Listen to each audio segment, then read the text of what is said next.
Hello दोस्तों, कैसे हो आप लोग? सभी अच्छे हैं? और क्वेश्चन वगैरह ट्राई कर रहे हो ना? हाँ, गुड। चलो, तो आज हम लोग शुरू कर रहे हैं कि आयंस को कैसे कैलकुलेट करेंगे। ठीक है, तो अभी तक हम लोग देख रहे थे एटम और मॉलिक्यूल्स को कैलकुलेट कर रहे थे। तो आज हम लोग पढ़ेंगे आयंस को और फंडामेंटल पार्टिकल्स इलेक्ट्रॉन, प्रोटॉन और न्यूट्रॉन को कैसे कैलकुलेट करेंगे वो सीखेंगे। हेडिंग डालोगे calculation of ions.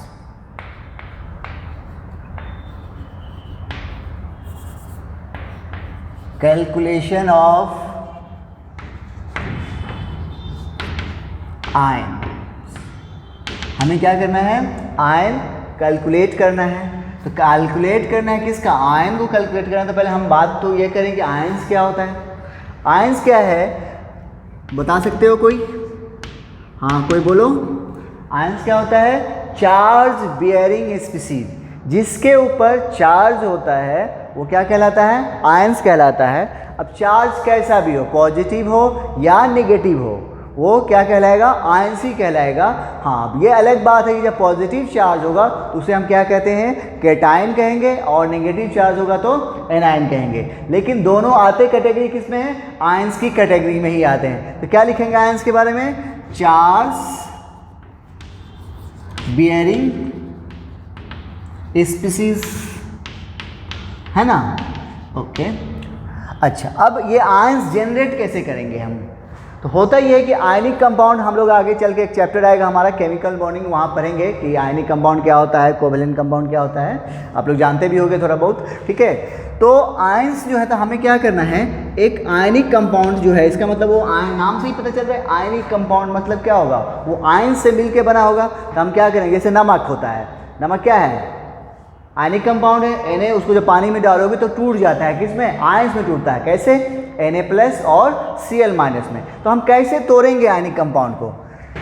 Ionic compound अगर है हमारे पास, क्योंकि हमें आयंस की संख्या पता करनी है, इसके लिए ज़रूरी है कि उसको आयंस में तोड़ना हमें आना चाहिए, उस कंपाउंड को। तो कैसे तोड़ोगे? तो मान लो कि हमारे पास कोई आयनिक कंपाउंड है, एक जनरल फार्मूला हम ले रहे हैं Mx और Ny। ठीक है, ये एक जनरलाइज फार्मूला हम ले रहे हैं आयनिक कंपाउंड का। क्या है? Mx Ny। तो पहला पार्ट जो होता है वो होता है कैटायनिक पार्ट, यानी उस पर पॉजिटिव चार्ज होता है, और दूसरा होता है नेगेटिव चार्ज। अब इसको तोड़ना है हमें।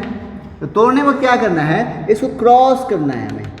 क्रॉस, इधर से क्रॉस, इधर और इधर। तो देखो क्या हुआ, ये है M। अब इसको हम अलग कर रहे हैं। तो M के ऊपर चार्ज कैसा है? पॉजिटिव चार्ज है। तो हम यहाँ लिखेंगे प्लस, और इधर देखो, ये इधर से आना है इसको, इधर से कौन आ रहा है? हाँ, कौन आ रहा है? Y आ रहा है। यहाँ पर क्या हो जाएगा? प्लस Y आ जाएगा। इसी तरीके से फिर N की बात करो। अब देखो, तो N के ऊपर कैसा चार्ज है? माइनस। तो यहाँ पे हम रखेंगे माइनस, और इधर से कौन जा रहा है? देखो, X जा रहा है, तो यहाँ पर रखेंगे X। ये हो गया। अब ये करने के बाद फिर इसे हम बैलेंस करेंगे। बैलेंस करना ज़रूरी होता है। क्यों? कि अब इधर देखो, तो इस तरफ M की संख्या कितनी है? Mx, और इधर कितनी है? Only M। इधर N की संख्या कितनी है? Ny, और उधर कितना है? सिर्फ N। तो क्या करेंगे? बैलेंस करना है। तो बैलेंस कैसे होगा? तो इधर Mx है, उधर M है, तो क्या करें? इसको x से मल्टीप्लाई कर दिया। क्या हो गया? बैलेंस हो गया M। उसी तरीके से N को भी देखो, तो इधर Ny है और उधर N है, इसको भी हमने क्या किया? Y से गुना कर दिया, दोनों बैलेंस हो गया। तो इस तरह से आपको किसी इलेक्ट्रोलाइट को या फिर आयनिक कंपाउंड को हम लोग ब्रेक करते हैं। कर लोगे? जैसे कि एग्जाम्पल दिखा रहा हूँ आपको, MgCl2। ठीक है, चलो इसको तोड़ो। तो हमने अभी बताया आपको, पहला पार्ट कैटायनिक और दूसरा पार्ट एनायनिक, यानी उसके ऊपर प्लस चार्ज और इसके ऊपर माइनस चार्ज। चलो तोड़ो। तो Mg इसके ऊपर है प्लस, और इधर से कौन आ रहा है? देखो, इसके बेस पे क्या है? 2 है, तो यहाँ पे आ गया 2। हो गया। फिर Cl है, उसके ऊपर कौन चार्ज है? माइनस, तो यहाँ पर रखो माइनस। ओके, और यहाँ पर देखो, इसके बेस कितना है? कुछ नहीं है, तो कितना बेस होगा? 1 होगा, इसलिए वहाँ पर क्या आ जाएगा? 1 ही रहेगा। 1 का मतलब नहीं भी लिखेंगे तो वही क्या होता है? 1 ही होता है। तो वहाँ पर वैसे ही रहने दो। अब फिर क्या करेंगे हम? हाँ बोलो क्या करोगे, बैलेंस करोगे। तो करो बैलेंस। तो इधर देखो मैग्नीशियम कितना है, 1 है, उधर भी 1 है, बैलेंस है।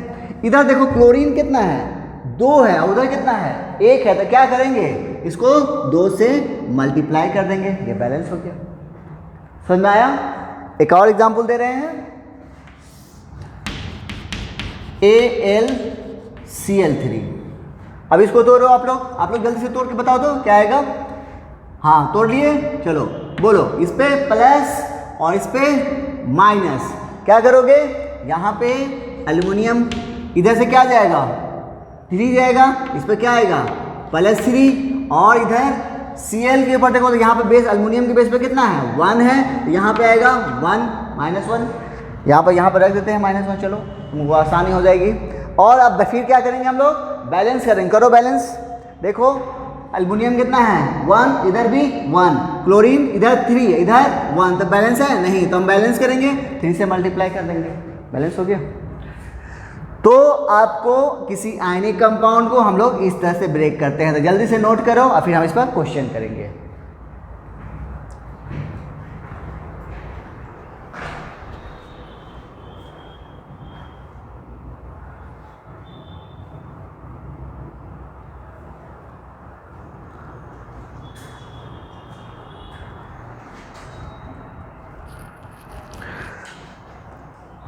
ओके चलिए,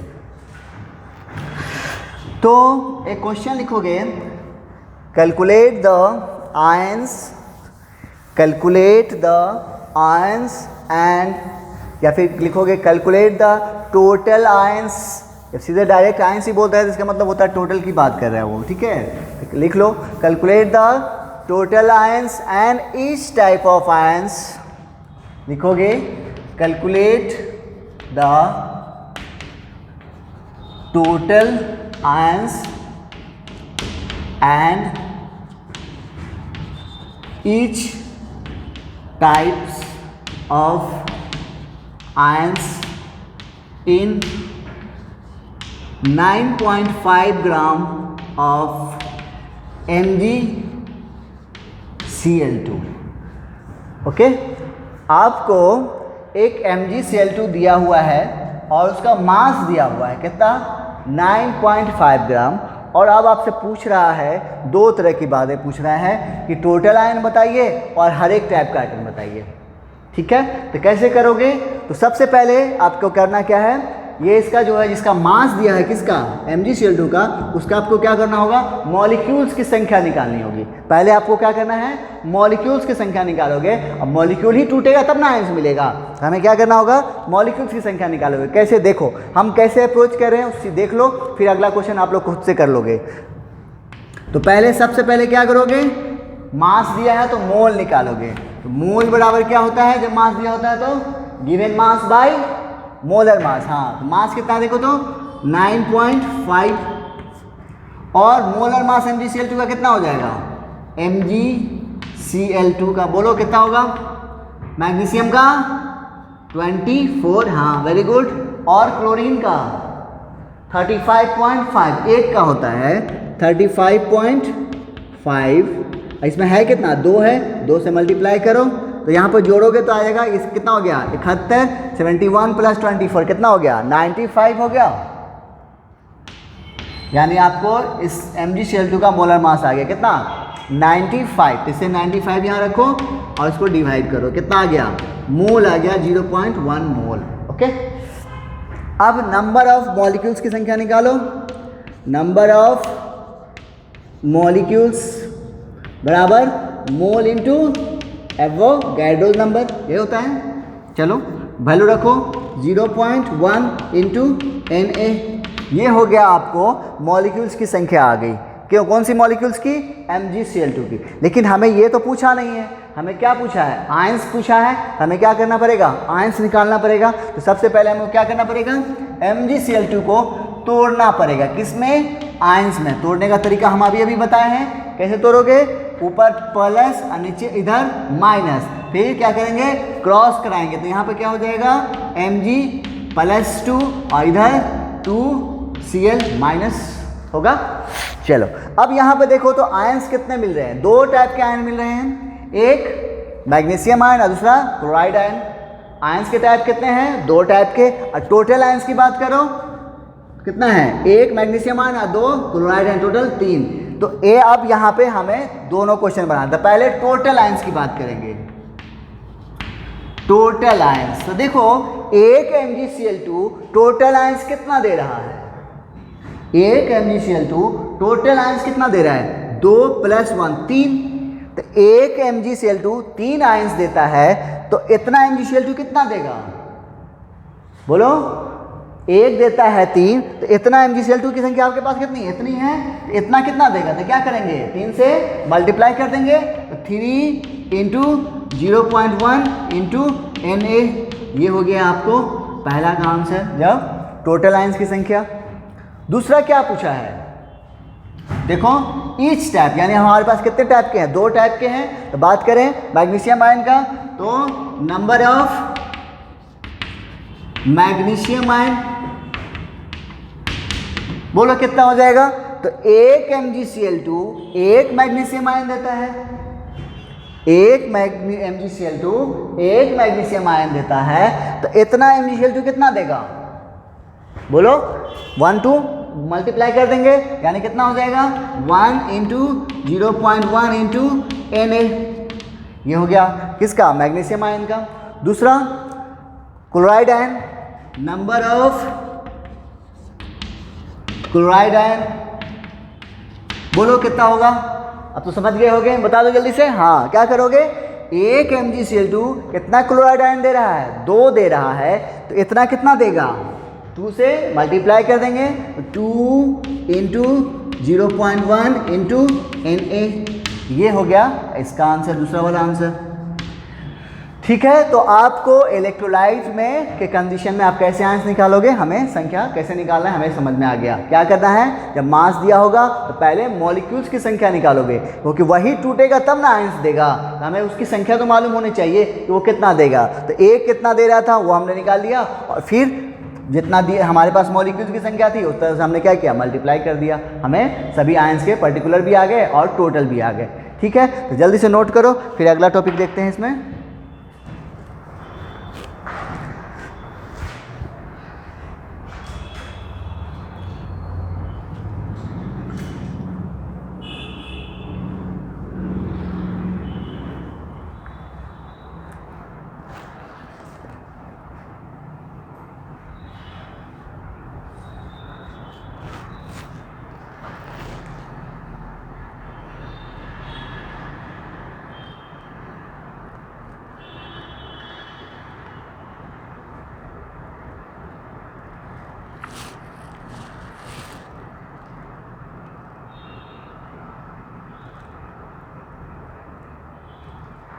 ओके, चलिए। तो अभी हम लोगों ने सीख लिया है आयंस को कैसे कैलकुलेट करेंगे, है ना। चलो, तो अब हम लोग सीखने जा रहे हैं कि इलेक्ट्रॉन, प्रोटॉन और न्यूट्रॉन कैसे निकालेंगे। तो हेडिंग डालोगे कैलकुलेशन ऑफ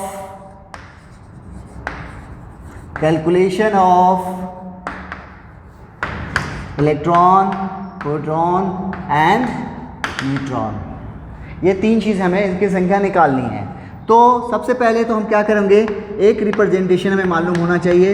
रिप्रेजेंटेशन किसका? किसी एलिमेंट का, ऑफ एन एलिमेंट।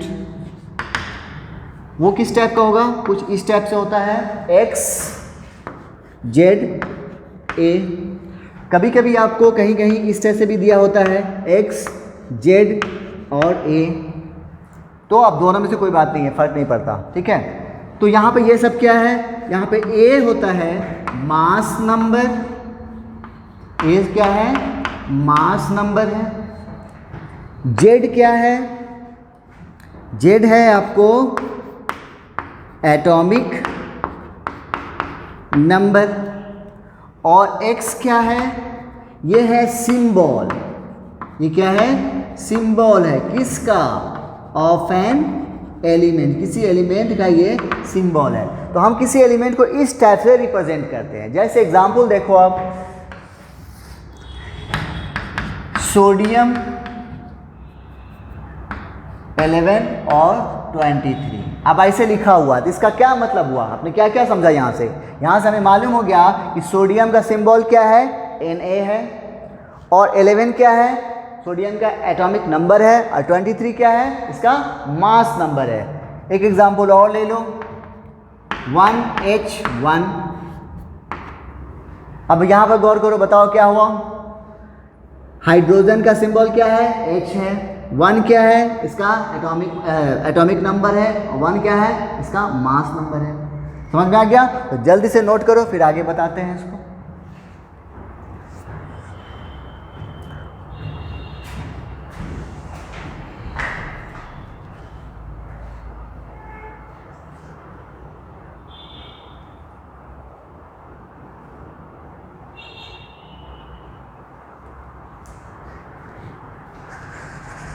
कर लिए? चलो अब हेडिंग डालो एटॉमिक नंबर। हमें ये दोनों पॉइंट समझने हैं, एटॉमिक नंबर और मास नंबर। हेडिंग डालो atomic number. Atomic number symbol क्या है इसका, Z है। एटॉमिक नंबर क्या होता है, वो होता है किसी एटम में प्रोटॉन की संख्या के बराबर। एटॉमिक नंबर क्या होता है, किसी एटम में प्रोटॉन की संख्या के बराबर होता है। तो हम क्या लिखेंगे, एटॉमिक नंबर बराबर, बोलो हाँ, क्या, number of protons, number of protons in an atom. किसी एटम में कितना प्रोटॉन है वही उसके एटॉमिक नंबर के बराबर होगा। दूसरा, नंबर ऑफ इलेक्ट्रॉन्स, ये इलेक्ट्रॉन्स के भी बराबर होगा, लेकिन इसके साथ कंडीशन लगा है, इन ए न्यूट्रल एटम। देखो यहाँ पर गौर करने वाली बात है, जब हम इलेक्ट्रॉन की बात कर रहे हैं तो साथ में हम लगा रहे हैं कि वो एटम कैसा हो, न्यूट्रल होना चाहिए। लेकिन जब हम प्रोटॉन की बात करें तो वहाँ पर कुछ ऐसा कंडीशन नहीं लगा रहे हैं। तो न्यूट्रल का मतलब क्या हुआ कि उसके ऊपर कोई चार्ज नहीं हो, ना ही पॉजिटिव हो और ना ही निगेटिव, कोई भी चार्ज नहीं होना चाहिए। तब वो आइटम जो होगा उसमें भी जो इलेक्ट्रॉन की संख्या होगी किसके बराबर होगी, उसके एटॉमिक नंबर के बराबर होगी। मालूम हो गया एटॉमिक नंबर? ओके। दूसरा है यहाँ पे मास नंबर। दूसरा है मास नंबर। मास नंबर, इसका सिंबल ए। ये किसके बराबर होगा, ये होगा number of protons plus number of neutrons. ठीक है, और हम यहाँ पे नंबर ऑफ इलेक्ट्रॉन्स भी नहीं लिखते, लिख सकते हैं लेकिन नहीं लिखते हैं क्योंकि उसका मास जो होता है क्या होता है, नेग्लिजिबल होता है, इसलिए हम लोग उसके मास को कंसीडर नहीं करते। ओके, तो अब हमें यहाँ से देखो तो नंबर ऑफ न्यूट्रॉन बराबर क्या हो जाएगा, नंबर ऑफ न्यूट्रॉन्स बराबर क्या हो जाएगा, देखो तो mass number minus number of protons होगा। और इसी नंबर ऑफ प्रोटॉन्स जो है किसके बराबर है, देखो तो एटॉमिक नंबर के बराबर है। तो हम कह सकते हैं मास नंबर माइनस एटॉमिक या ए माइनस जेड सिंपली।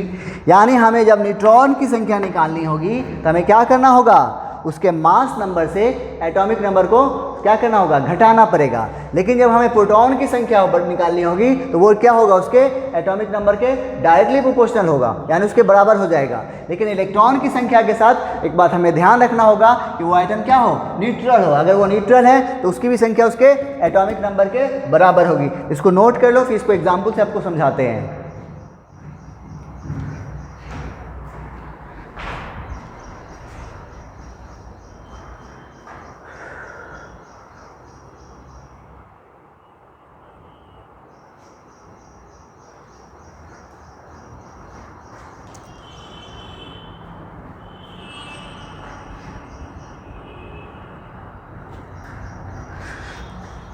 कर लिए? चलो अब देखो,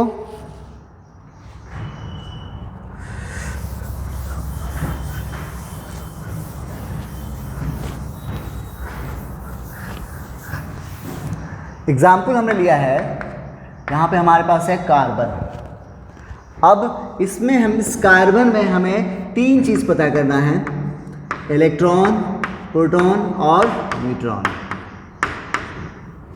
अब देखो यहाँ पे आपको इसका एटॉमिक नंबर और मास नंबर की ज़रूरत पड़ रही है और आप लोगों ने याद नहीं किया है अभी तक। कर लिया है? ओके, तो बता दो फिर इसका एटॉमिक नंबर कार्बन का कितना था? 6 और मास नंबर कितना था? 12, यही था ना। अब आओ, तो कार्बन को देखो, हमने क्या बोला है? प्रोटॉन और न्यूट्रॉन और इलेक्ट्रॉन। तो प्रोटॉन और इलेक्ट्रॉन के लिए क्या करना है आपको? तो प्रोटॉन जो है सिंपल डायरेक्ट क्या होगा? उसके एटॉमिक नंबर के बराबर होगा। इसका एटॉमिक नंबर कितना है? 6। तो इसका प्रोटॉन की संख्या हो गया 6। कोई दिक्कत नहीं है? ओके। नाउ इलेक्ट्रॉन की बात करो, तो इलेक्ट्रॉन के लिए क्या है? कंडीशन दिया हुआ है, क्या है? उसके एटॉमिक नंबर के बराबर तो होगा, लेकिन कंडीशन है कि वो एटम कैसा हो? न्यूट्रल हो। तो ये एटम कैसा दिख रहा है? न्यूट्रल नहीं दिख रहा है, इसमें कोई चार्ज है ना, पॉजिटिव है ना ही नेगेटिव, यानी ये कैसा एटम है? ये न्यूट्रल एटम है। जब न्यूट्रल है, इसका मतलब इस केस में भी इलेक्ट्रॉन की संख्या कितनी होगी? बोलो। हाँ, कितनी होगी? 6 होगी। यानी कार्बन में इलेक्ट्रॉन और प्रोटॉन दोनों कितने हो गए? 6 हो गए। कोई दिक्कत नहीं है? ओके। नाउ न्यूट्रॉन की संख्या, तो न्यूट्रॉन की संख्या निकालने के लिए हमारे पास क्या फॉर्मूला आया है कि उसके मास नंबर में से क्या करना है? एटॉमिक नंबर को घटा देना है। इसका मास नंबर क्या? यही है, कितना? 12, और इसका एटॉमिक नंबर कितना है? 6। तो 12 माइनस 6 कितना हो गया? 6 नहीं हो गया। यानी कार्बन में हमें तीनों चीज़ कितना मिल गया? इलेक्ट्रॉन, प्रोटॉन और न्यूट्रॉन तीनों कितना मिल गया? 6 मिल गया। तीनों की संख्या क्या है? वैल्यू सेम है। समझ में आया? अच्छा, एक एग्जाम्पल और ले रहे हैं हम आपको। सोडियम 11 और 23। देखो सब जगह आपको आ रहा है, सबकी जरूरत पड़ रही है। अगर नहीं मालूम रहेगा तो छूट जाएगा क्वेश्चन। बोलो अब इसमें जल्दी से बता दो, इलेक्ट्रॉन, प्रोटॉन और न्यूट्रॉन की संख्या कितनी होगी? बोलो। हाँ, इलेक्ट्रॉन की संख्या के लिए हम क्या देखेंगे? कभी फिर ध्यान एकदम एक बार एकदम गांठ बांध लो कि जब भी इलेक्ट्रॉन के बारे में बात करें तो आपको खोजना है कि उसके ऊपर चार्ज तो नहीं है। ऐसे करके देख लेना एक बार, हाँ आगे ना दिखेगा तब। दिख जाएगा तो कोई बात ही नहीं, दूर से दिख जाएगा दूर से अच्छी बात है, लेकिन जब भी ना दिखे तो एकदम वहाँ गिरा दो, देखो हाँ कोई चार्ज तो नहीं है। अगर चार्ज नहीं है तब क्या करोगे? इलेक्ट्रॉन की संख्या किसके बराबर हो जाएगी? उसके एटॉमिक नंबर के बराबर। इसका एटॉमिक नंबर कितना है? 11 है, इसलिए यहाँ पे इलेक्ट्रॉन की संख्या कितनी हो जाएगी? इलेक्ट्रॉन 11। बोलो प्रोटॉन की संख्या के लिए तो कोई कंडीशन ही नहीं है, वो तो सीधा डायरेक्ट क्या होगा? उसके एटॉमिक नंबर के बराबर। तो सोडियम का एटॉमिक नंबर 11, तो ये भी 11। अब बताओ न्यूट्रॉन की संख्या क्या होगा? मास नंबर में से एटॉमिक नंबर घटाए दो, तो 23 में से 11 गया तो कितना हो जाएगा? 12। समझ में आया? निकाल लोगे? तो आपके लिए मैं होमवर्क छोड़ रहा हूं, वो आपको करना है। Oxygen, phosphorus, sulphur, calcium, nitrogen, boron, ठीक है, इन सब में आपको क्या करना है? इन सब में इलेक्ट्रॉन, प्रोटॉन की, न्यूट्रॉन की संख्या आपको निकालनी है। कर लोगे आप लोग? चलो हम लोग आगे बढ़ते हैं। तो ये हो गया। अच्छा, तो ये सभी कैसे थे?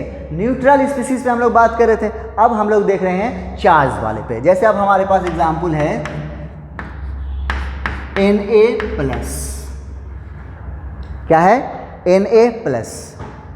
मतलब अब यहाँ पे हमें 3 चीज़ पता करनी है, इलेक्ट्रॉन, प्रोटॉन और न्यूट्रॉन।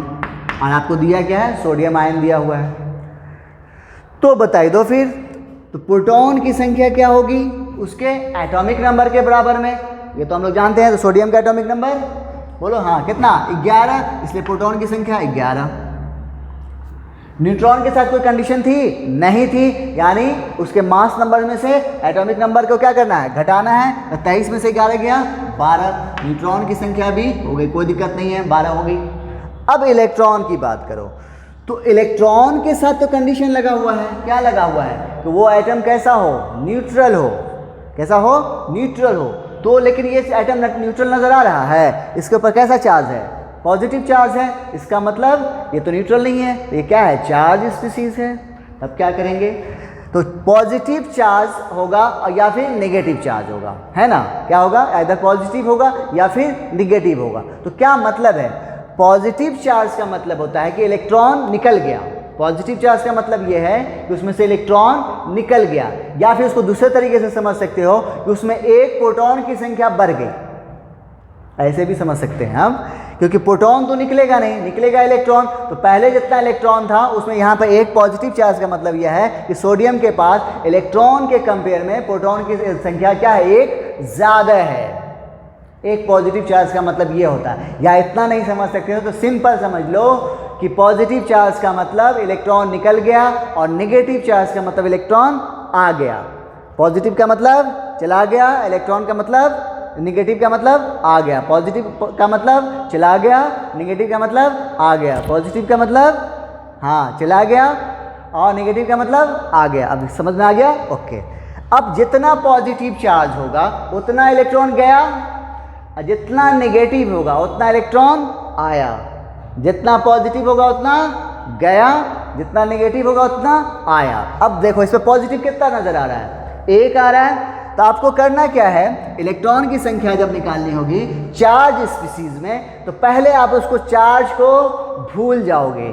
क्या करना है, इलेक्ट्रॉन की संख्या जब निकालनी होगी किसमें, इन चार्ज स्पीसीज में, तो आप क्या करोगे, उस पर जो चार्ज है उस पर अंधे बन जाओ उसके लिए। वो लोग जो जाए कुछ से हो, इस पर चार्ज ही नहीं है, ऐसा सोच लो, ठीक है। क्या करना है, उसके चार्ज को भूल जाना है। तो इसके चार्ज को भूल जाओ, तो जब भूल जाते हैं तो सोडियम के पास इलेक्ट्रॉन की संख्या कितनी होगी, उसके एटॉमिक नंबर के बराबर में, कितना, 11। अब जैसे ही तुम उसके चार्ज को भूलने के बाद उसका इलेक्ट्रॉन की संख्या लिखोगे, उसके बाद आपको वो चार्ज दिख जाना चाहिए, ठीक है। आपको क्या करना है, सिंपल, कुछ नहीं, ज़्यादा नहीं, आसान है, बहुत आसान है। इससे ये सब बहुत पूछते हैं, ये सब क्वेश्चन तो आते हैं। क्या मैं बोल रहा हूँ, आपको सोडियम पे हमें यहाँ पे चार्ज स्पीसीज में जब इलेक्ट्रॉन की संख्या निकालनी होगी तो क्या करना है, पहले चार्ज को भूल जाना है और उसके भूलने के बाद जो इलेक्ट्रॉन की संख्या वो वैल्यू रख दो। तो हमने सोडियम पे जो चार्ज है उसको हमने भूल गए, हमें दिख नहीं रहा है, इस पर कोई चार्ज ही नहीं है। तब इसका मतलब सोडियम के पास इलेक्ट्रॉन की संख्या कितनी हो गई, 11। हाँ, अब 11 लिखने के बाद अब उसके बाद उस पर जो चार्ज है वो देखो, तो अब कितना चार्ज दिख रहा है, एक दिख रहा है। और कैसा दिख रहा है, पॉजिटिव दिख रहा है। एक पॉजिटिव का मतलब ये हो गया कि एक इलेक्ट्रॉन चला गया, था कितना, 11, एक इलेक्ट्रॉन चला गया था, अब बच कितना गया, 10। समझ में आया कि नहीं, समझ में आया, नहीं समझ में आया ना, ओके, ठीक है। अगला समझाते हैं, फिर समझे को और।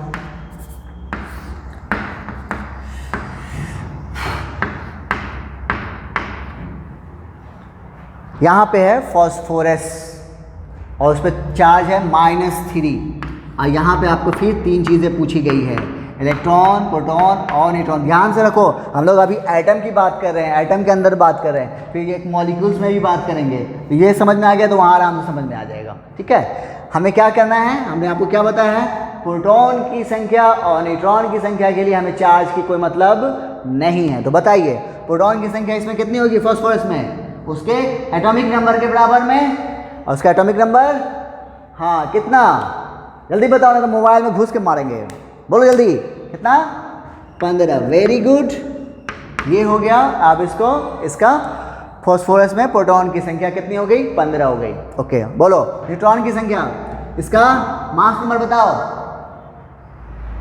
जल्दी, हाँ कितना, 31। तो 31 होता है, तो 31 में से 15 माइनस करो, इसका सिंबल ऐसे ही होगा ना, 31 और 15 नहीं है, तो माइनस करो तो कितना हो जाएगा, 16 नहीं हो जाएगा।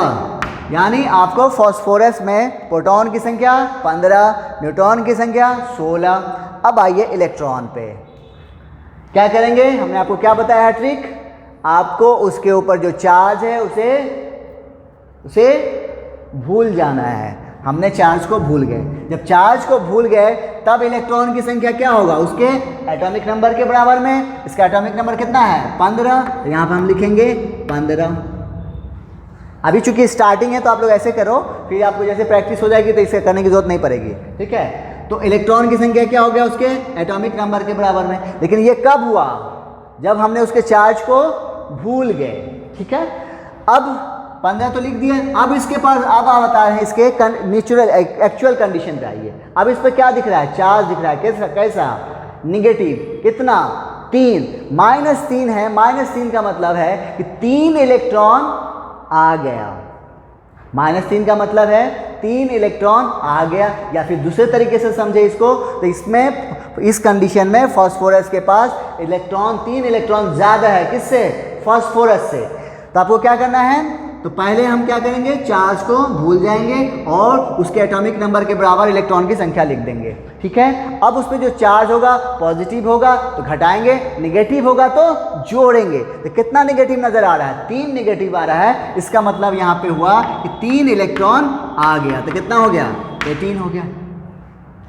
मतलब ये हो गया कि पी फास्फोरस पे 3 माइनस होने से इसमें इलेक्ट्रॉन की संख्या कितनी हो गई, 18। फास्फोरस कितना हो गया, 15, और न्यूट्रॉन कितना हो गया, 16। कर लोगे, समझ में आया? तो जल्दी से नोट करो, 1-2 क्वेश्चन और करवाते हैं।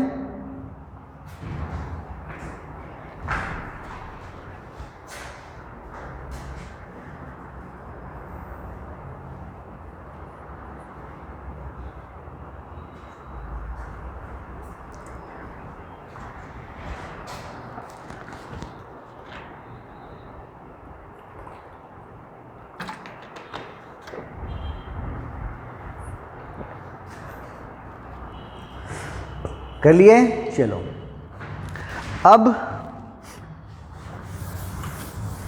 1-2 एग्जाम्पल और हम समझा रहे हैं, फिर हम लोग मॉलिक्यूल्स में घुसेंगे, ठीक है। जैसे अब हमारे पास एक एग्जाम्पल और हमने लिया है ऑक्साइड आयन, ऑक्सीजन है, उसके ऊपर -2 चार्ज है, कितना है, 2 माइनस है। बोलो फिर, इलेक्ट्रॉन, प्रोटॉन और न्यूट्रॉन, जल्दी जल्दी बताए तो। हाँ बोलो, क्या क्या होगा, हाँ फास्फोरस कितना हो जाएगा, उसके एटॉमिक नंबर के बराबर। अब बोलो ऑक्सीजन का एटॉमिक नंबर कितना, 8, तो प्रोटॉन की संख्या भी 8, न्यूट्रॉन की संख्या बोलो, तो इसका मास नंबर कितना, 16, एटॉमिक नंबर 8, तो 16 में से 8 गया 8, न्यूट्रॉन की संख्या भी हो गई 8। लेकिन इलेक्ट्रॉन के साथ कंडीशन है, क्या कंडीशन है, कि हमें उस पर देखना होगा कि उस पर कोई चार्ज तो नहीं है। क्या करना होगा, पहले उस पर कोई चार्ज है या नहीं है। अगर चार्ज नहीं है तब तो उसके सिंपल उसके एटॉमिक नंबर के बराबर में हो जाएगा, है ना। तो चलो बता दो फिर। तो अब हमने आपको क्या बताया है, जैसे ही चार्ज वाला हो जाए तो आपको क्या करना है, चार्ज को भूल जाना है, भूल कर और उसके बाद इलेक्ट्रॉन की संख्या लिखनी है। तो हम इस चार्ज को भूल गए, तब इस ऑक्सीजन में इलेक्ट्रॉन की संख्या कितनी होगी, उसके एटॉमिक नंबर के बराबर में 8। और उसके बाद फिर उस पर आपको क्या करना है, चार्ज देखना है। इस पर कैसा चार्ज है, निगेटिव चार्ज है, और पॉजिटिव होगा, निगेटिव होगा या पॉजिटिव होगा। पॉजिटिव होगा तो माइनस करोगे और निगेटिव होगा तो प्लस करोगे। तो प्लस करना है हमें यहाँ पे, तो यहाँ पे देखो तो कितना निगेटिव नजर आ रहा है, 2 निगेटिव नजर आ रहा है। इसका मतलब यहाँ पे हम क्या करेंगे, 2 ऐड करेंगे, इसका मतलब हो गया 10। यानी ऑक्साइड आयन में इलेक्ट्रॉन की संख्या कितनी हो गई, 10, प्रोटॉन की संख्या 8, न्यूट्रॉन की संख्या 8। समझ में आ गया, गुड। एक एग्जाम्पल लास्ट, F-। चलो इसमें आप लोग जल्दी से बता दो तो फिर हम बताते हैं, जल्दी से निकाल के बताओ, बोलो बोलो जल्दी फटाफट, कर लिए, बोलो। इलेक्ट्रॉन की संख्या को पहले हम बाद में बात करेंगे, प्रोटॉन की संख्या बोलो। फ्लोरीन है ना, फ्लोरीन का एटॉमिक नंबर, हाँ क्या होगा, 9। अब इसका मास नंबर 19 और एटॉमिक नंबर 9, तो न्यूट्रॉन की संख्या 19 - 9 कितना हो जाएगा, 10। कोई दिक्कत नहीं ना, गुड। बताओ इलेक्ट्रॉन की संख्या बताओ। इलेक्ट्रॉन की संख्या के लिए क्या करेंगे हम, उसके चार्ज को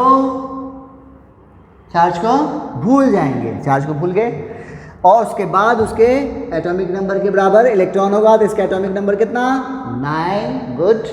और उसके बाद हाँ उसके ऊपर चार्ज देखेंगे, कैसा चार्ज दिख रहा है, माइनस कितना दिख रहा है, 1 दिख रहा है। तो माइनस का मतलब रहेगा तो हम क्या करेंगे, ऐड करेंगे, तो क्या हो जाएगा, 9 + 1 कितना हो गया, 10 हो गया। समझ में आ गया, कर लोगे आराम से, कोई दिक्कत तो नहीं होनी चाहिए, ओके। तो हम लोग atomic number, mass number proton, electron, neutron की संख्या निकालना सीख गए हैं, लेकिन ये अभी सब क्या है, एटम सब है। अब हम लिख रहे हैं मॉलिक्यूल्स को। जल्दी से नोट करो, फिर आगे बताते हैं।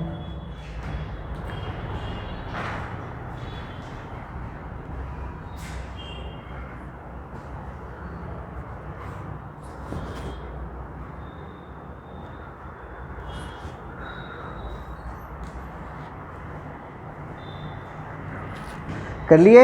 चलो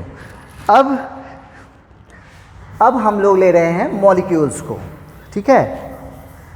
कुछ नहीं, जहाँ आइटम में निकालना आ गया यहाँ भी निकाल लोगे आराम से। जैसे अब हमारे पास एग्जाम्पल है H2O, क्या है, H2O, और इसमें हमें 3 चीज़ें पूछ रहा है, इलेक्ट्रॉन, प्रोटॉन और न्यूट्रॉन। तो पहली बात, इलेक्ट्रॉन के लिए कंडीशन डाली दिए हुए हैं, हमने ऐसे भी अभी न्यूट्रल लेके चल रहे हैं, चार्ज वाला बाद में बताएंगे।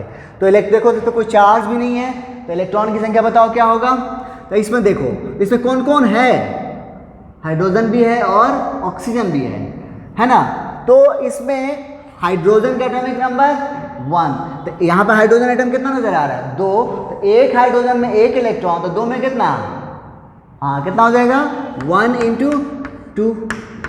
ये हो गया आपको हाइड्रोजन में इलेक्ट्रॉन की संख्या, कोई दिक्कत नहीं। बात करें ऑक्सीजन का, इसमें और कौन है, ऑक्सीजन, तो ऑक्सीजन में एटॉम की आपको इलेक्ट्रॉन की संख्या उसके एटॉमिक नंबर के बराबर में। इसका एटॉमिक नंबर कितना, 8, तो यहाँ पे देखो 8, कितना हो गया, 8 और 2 10, यानी H2O में आपको इलेक्ट्रॉन की संख्या कितनी है, 10 है, कोई दिक्कत नहीं, गुड।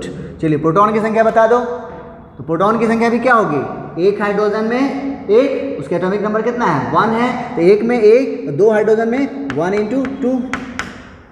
फिर बोलो ऑक्सीजन में उसके एटॉमिक नंबर के बराबर, इसका एटॉमिक नंबर कितना, 8, इसमें भी ये भी हो गया 10, कोई दिक्कत नहीं, गुड। बात करें न्यूट्रॉन की, अब बताए दो न्यूट्रॉन कितना होगा, बोलो बोलो बोलो, हाइड्रोजन में न्यूट्रॉन की संख्या कितनी हो जाएगी, हाँ कितना होगा, हाइड्रोजन का यही होता है ना सिंबल, बोलो कितना होगा।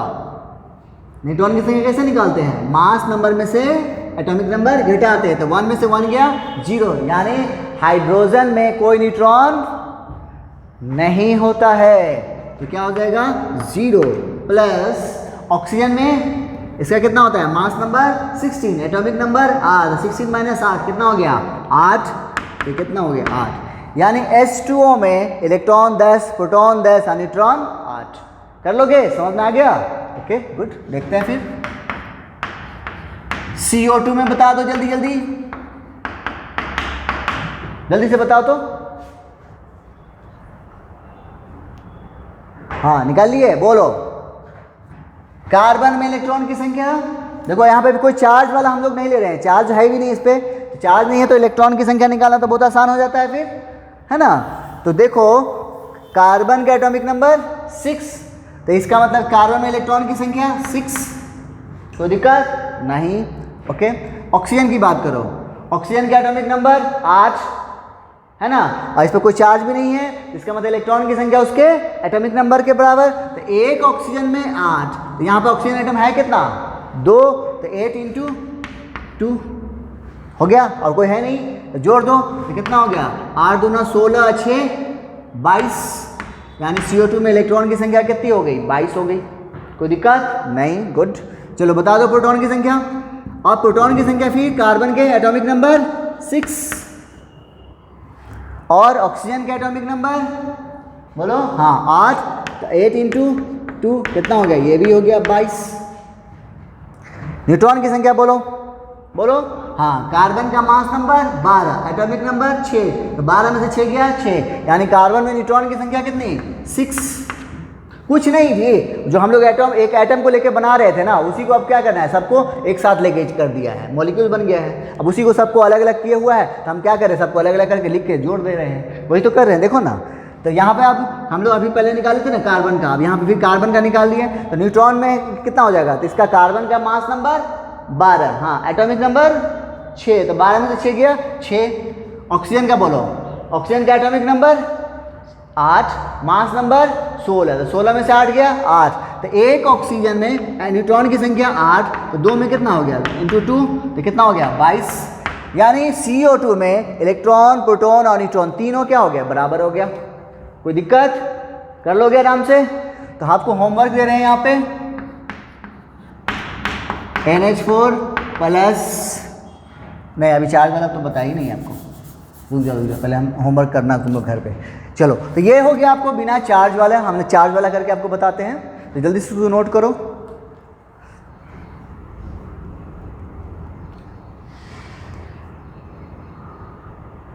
ओके चलो, अब ये है जिस तरह से हमने उस जब उधर एटम को लेकर चल रहे थे तो वहाँ पर हम चार्ज के साथ जो कर रहे थे वही चीज़ यहाँ पर भी करना है मॉलिक्यूल्स के साथ भी। अब जैसे हमने एक एग्जाम्पल लिया है कार्बोनेट आयन, क्या है कार्बोनेट आयन है। अब इसमें आपको 3 चीज़ पूछ रहा है, इलेक्ट्रॉन, प्रोटॉन और न्यूट्रॉन। बस कुछ नहीं करना, जैसा हमने चार्ज के बारे में जो आपको कंसेप्ट दिया है, क्या दिया है, चार्ज को भूल जाना है, चार्ज को भूल जाना है। चार्ज को भूल जाते हैं और उसके बाद इलेक्ट्रॉन, प्रोटॉन और न्यूट्रॉन की संख्या निकालते हैं। वैसे भी चार्ज का इफेक्ट किस पे पड़ने वाला है, इलेक्ट्रॉन पे। तो पहले हम चार्ज को भूल के तीनों चीज़ निकालेंगे। बोलो निकालो।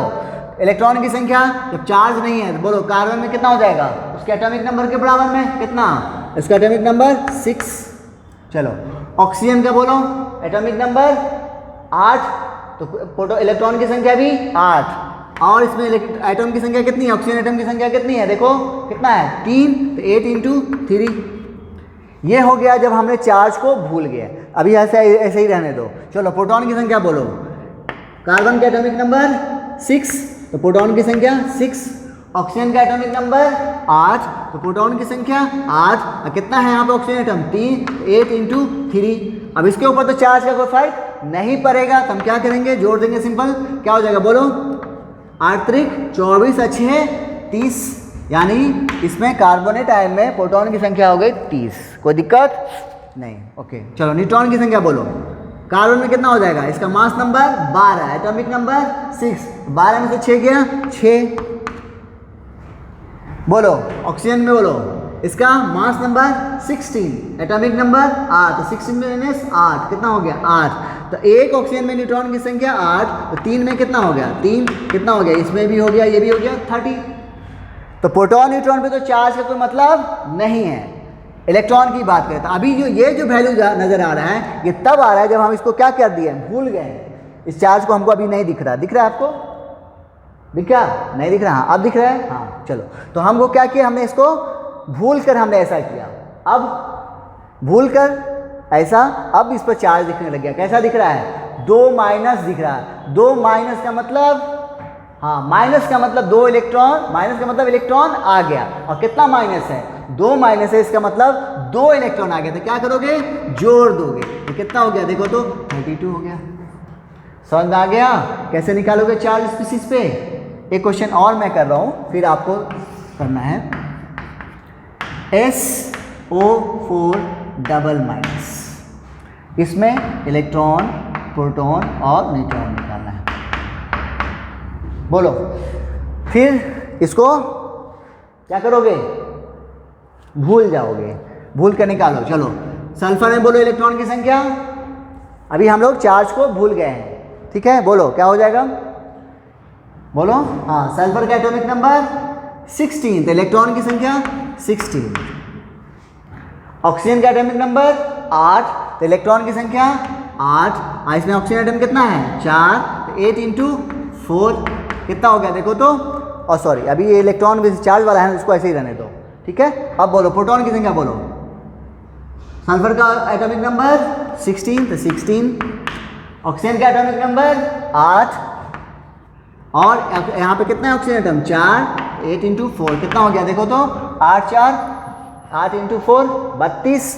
अब 32 और 16 कितना हो गया 48, 48। चलो न्यूट्रॉन की संख्या बोलो, हाँ सल्फर का एटॉमिक नंबर 16, मास नंबर बोलो जल्दी, हाँ कितना 32, तो 32 में से 16 गया, कितना आया 16। न्यूट्रॉन में, इसमें न्यूट्रॉन की संख्या भी आ गई 16। चलिए ऑक्सीजन में बोलो,